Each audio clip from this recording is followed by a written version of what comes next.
Salut les apis, aujourd'hui je vais essayer de fondre la cire que je récupère depuis un petit moment sur les cadres, etc. pendant les visites, et puis aussi des cadres à faire fondre complètement, ce qui commence à être un peu vieillot. Donc on m'a prêté un appareil qui permet de fondre la cire, une chaudière à cire, petit modèle hein, bien évidemment, mais je pense que ça peut être sympa de faire une petite vidéo là-dessus. Donc je vais vous faire découvrir le truc. Je suis pas un pro, j'ai eu qu'une formation théorique dessus, donc bah écoutez, on va le faire a cappella et puis on va voir ce que ça donne, hein. Allez, c'est parti.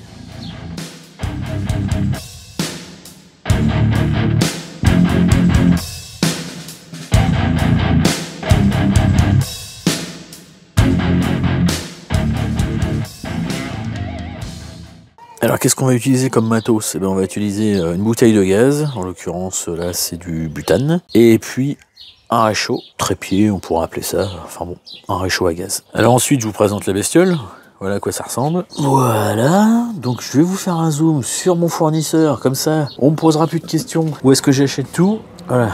Donc ce matos m'a été prêté, la personne qui l'a, ça fait presque 50 ans qu'elle l'a. J'espère qu'elle va parfaitement fonctionner, mais il y a 50 ans, les établissements Le Rouge existaient déjà, parce que si je dis pas de bêtises, ça doit avoir 120 ans. Voilà, donc vous avez les deux adresses, Cravant et Beauvais. Donc comment ça marche?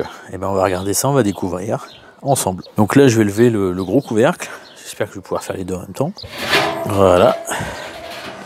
Je lève le couvercle, voilà ce qu'on découvre, un espèce de fût. Donc voilà, avec à l'intérieur il y avait un seau, bon je l'ai enlevé. Il y a un espèce de tube, vous voyez ici il y a des trous. Voilà, ça y est, ça fait la mise au point. Donc il y a des trous en haut de ce tube. Et puis ensuite on a voilà, une partie métallique avec plein de trous au fond.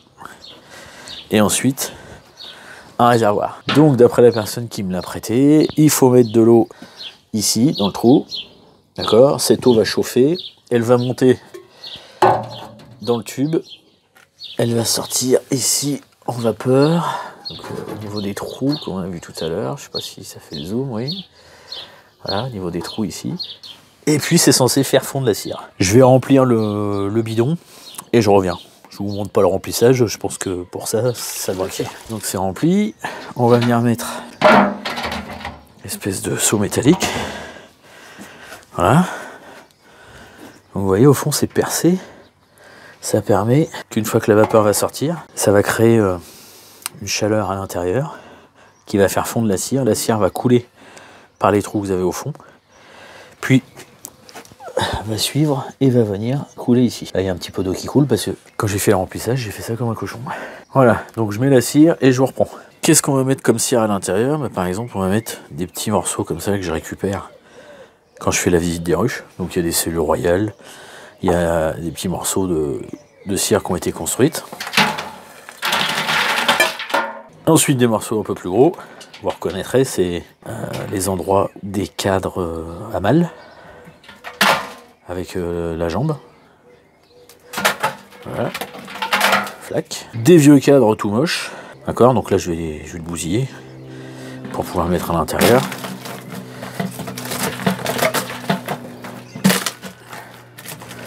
Voilà. C'est vrai que filmer d'une main et casser de l'autre, c'est pas très simple. Ceci, il y a Pierre dans la vie.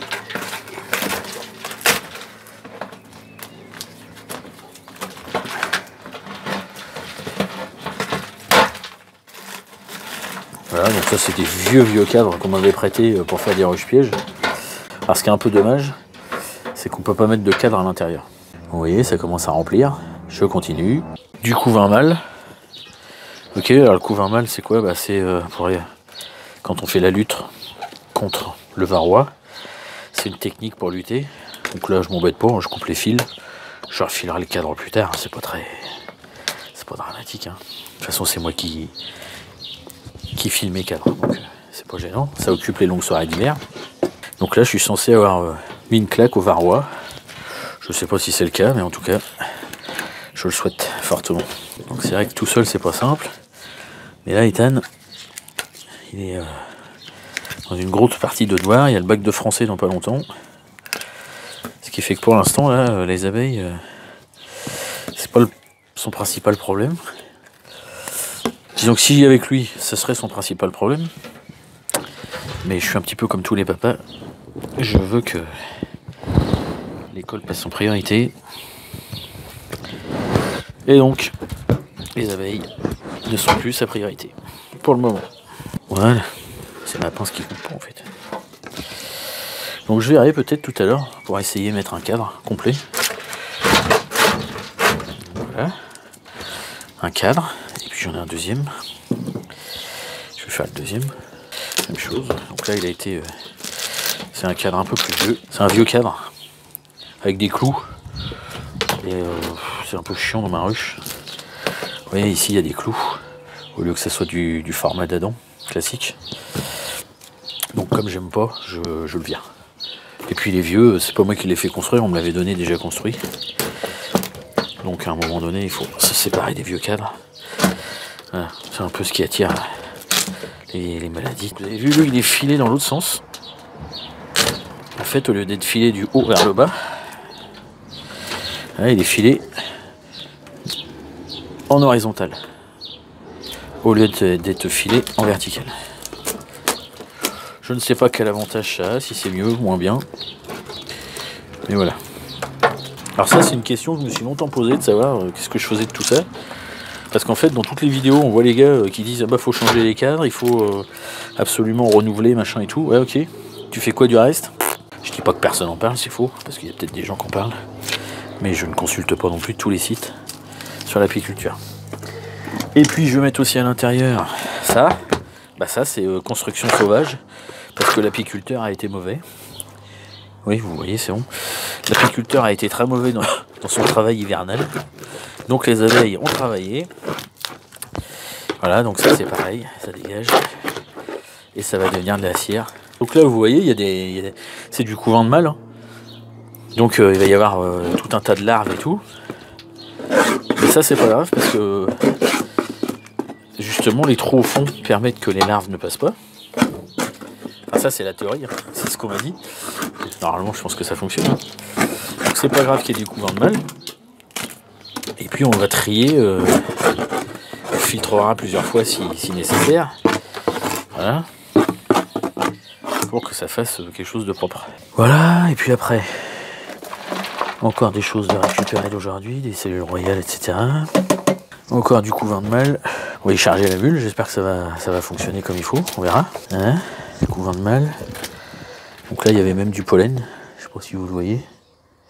Oui, ça fait la mise au point. Hop, hop, hop, hop, voilà. Là, il y a du pollen et puis du couvent de mâles. Mais bon, vu qu'il y avait énormément de pollen dans cette ruche-là et de couvain, je me suis dit que ça faisait le taf. Et voilà. Bon, ah, qu'est-ce que tu fais là, ma chérie? Allez, vite. Ça va. Voilà, c'est bien. Ok. Et ben maintenant, on va mettre en route. À tout de suite. Avant, il faut fermer le capot. Flic. Ah. Il y a quelque chose qui gêne, on va regarder. Ça, il faut appuyer dessus. Hein.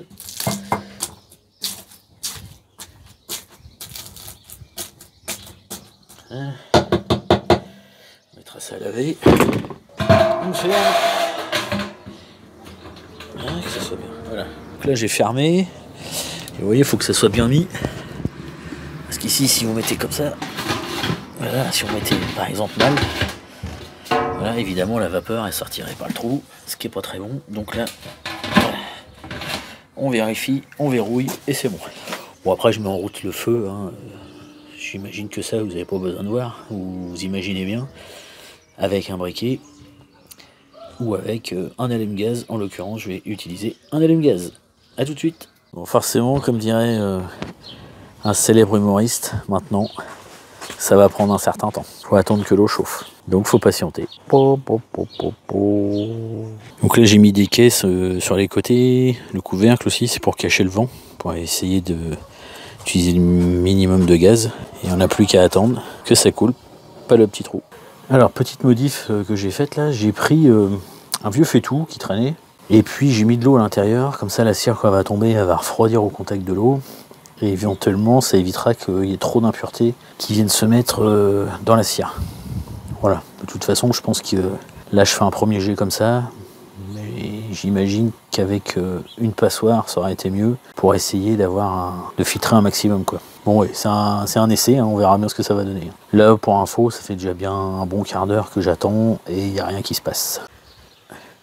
Oui, alors rectificatif, quand je vous disais qu'Ethan était occupé et pouvait pas me filer un coup de main, si, en fait, il me file un coup de main, il n'y a pas de problème. Ça y est, ça coule. Voilà. Donc ça coule tout doucement. Voilà. En petit filet. Donc c'est pas très très propre. Je sais pas pourquoi, c'est peut-être logique. Peut-être qu'il aurait fallu que je mette une passoire à la sortie pour filtrer à nouveau. Au pire, je la repasserai une deuxième fois avec le même procédé pour voir si ça fonctionne et puis essayer d'améliorer les choses, quoi. Et de toute façon, j'ai encore mes cires d'opercule que j'ai voulu faire à part pour ne pas qu'elles soient souillées avec les cadres qui étaient un petit peu dégueulasses, quoi. Voilà, la cire d'opercule, c'est vraiment de la cire pure. Là, c'est sûr qu'il n'y a pas de saloperie à l'intérieur, donc j'ai préféré le faire en 2 fois. Donc pourquoi pas repasser cette cire là avec les cires d'opercule ou refaire 2 fois. Il faut tester pour savoir ce qui est le meilleur, voilà, pour être performant les autres années. Alors là on doit être dans le vif du sujet parce que ça y va. Là ça fait pas signe. Voilà, et à l'intérieur ça donne ça.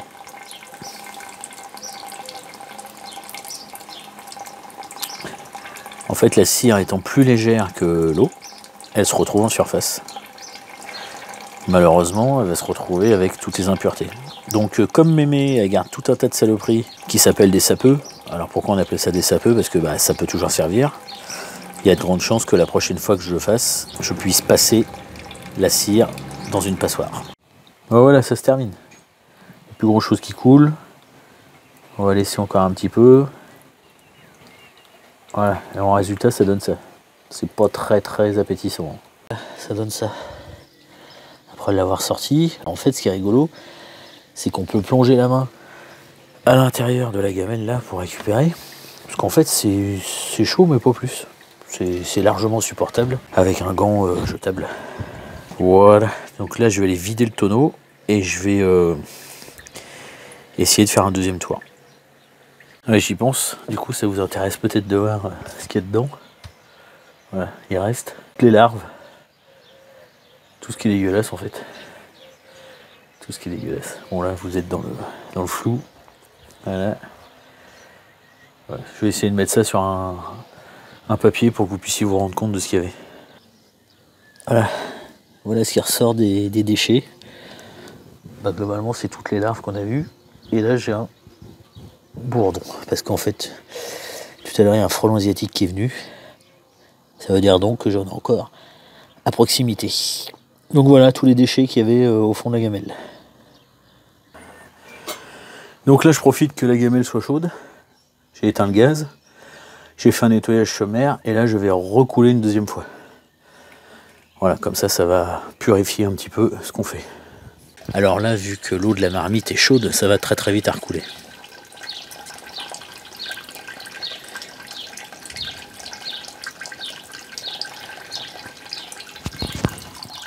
Voilà les amis, vous avez compris le principe.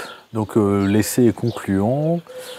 Quand on met en route, il faut en avoir pour vraiment une bonne dose. Ça permet de ne pas gaspiller du gaz pour juste quelques cires.